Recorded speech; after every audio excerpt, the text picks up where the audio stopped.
মাধ্যমিক খাতা পুনর্মূল্যায়ন কাজ শুরু হয়েছে 7 তারিখে, গত 7 আগস্ট, এবং আশা করছি এটা শেষ হয়ে যাবে 24শে আগস্টের মধ্যে। সময়টা একটু বেশি লাগছে, কারণ হলো এই পিরিয়ডে কিন্তু 7-8 দিন ছুটি আছে। হ্যাঁ, পুনর্মূল্যায়নের জন্য প্রায় 5000 ছাত্রছাত্রী অ্যাপ্লিকেশন দিয়েছে, কিন্তু তাতে খাতার সংখ্যা হলো 17,082, কারণ একজন সর্বোচ্চ 3টা সাবজেক্টের জন্য পুনর্মূল্যায়ন অ্যাপ্লিকেশন। তা এই ব্যাপারে এটা গতানুগতিক পদ্ধতি আমাদের আইনে, মানে বোর্ডের যে আইন তাতে আছে যে একজন ছাত্র বা ছাত্রী পরীক্ষার ফলে যে সন্তুষ্ট না হয়, মার্কস পাওয়ার 5 দিনের মধ্যে সে পুনর্মূল্যায়নের জন্য আবেদন করতে পারে। সাবজেক্ট প্রতি 130 টাকা দিয়ে ম্যাক্সিমাম 3 সাবজেক্ট।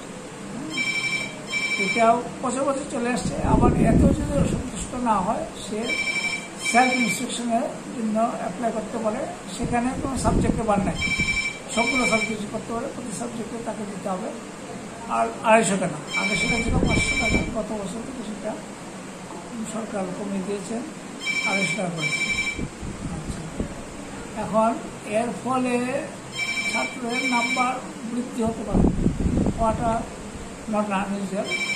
তবে 1-2 বৃদ্ধি, 1-2% ইনক্রিজ আর ডিক্রিজটা খুব একটা বেশি না। কিন্তু এখানে যদি বেশি ইনক্রিজ হয়ে যায়, সেটা আমাদের উদ্বেগের কারণ। সেই জন্য এবার আমরা একটা নতুন জিনিস করলাম, যে যারা পুনর্মূল্যায়ন করছেন তাদের সঙ্গে আমরা হেড এক্সামিনারকেও যুক্ত করেছি। প্রত্যেক বিষয়ের জন্য একজন হেড এক্সামিনার আছে। সেখানে বলা আছে যে মোটামুটি 80-তে যদি পাস বৃদ্ধি হয়, সেটা মাস্টারমশাই নিজেই দেবেন, এক্সামিনার নিজেই দেবেন, রিভিশন করছে। কিন্তু পাসের বেশি যদি হয়, সেখানে খাতাটা হেড এক্সামিনারকে দেখাতে হবে। আবার একটা যেমন বিজ্ঞান বা সোশ্যাল স্টাডিজ, তাতে নাম্বার পার্ট 20 করে আছে, 27 করে আছে, 53 করে আছে। সেখানে বলা আছে 3-এর বেশি যদি চেঞ্জ হয়, মানে বাড়ে, সেখানে খাতাটা একজনকে দেখে নিতে হবে। উদ্দেশ্য হচ্ছে একজনের ইচ্ছা মতো নাম্বারটা যাতে না বাড়ে, চেকিং হচ্ছে ব্যাপার।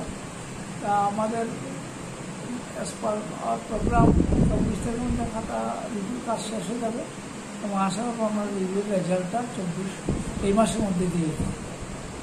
এর সঙ্গে আবার কিন্তু ওই যে বছর চালু হচ্ছে এই বছর, সেটা জড়িত আছে। কারণ কোনো ছাত্র যদি বছর 2টা সাবজেক্টে ফেল আর এগ্রিগেটে তার 150 আছে, তার ভিতরে যদি 100 সাবজেক্ট পাস করে যায়, তাহলে তার একটা পরীক্ষা দিলেই হবে। যদি 2টাই পাস করে যায়, তাহলে পরীক্ষা আর দিতে হবে না।